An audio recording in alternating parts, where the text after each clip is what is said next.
اخرنی سوال دی هغه دا دی چې یو چا شاهدي شوده زنانه تختولې ده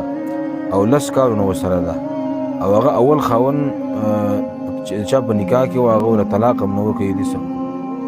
وکړو دا خو چې د یوه امي سړي نه تپوس وکړي نو هم په دې باندې پوهېږي دې څه حکم دی ګورئ د دنیا د یو 2 ورځې لذت او خوند دپاره چې یو سړی عاشق دړی دی او د پردۍ ښځه وتښتوله که نه او د پې نکاح وتړله نو دې څه مطلب شو دا جایز شوه یوه ښځه چې د بل خاوند په نکاح کې ده او هغه ورته طلاق نه دي ورکړي ګورې دا د بل خاوند دپاره جایز کېږي دا به هله د دویم خاوند دپاره جایز کېږي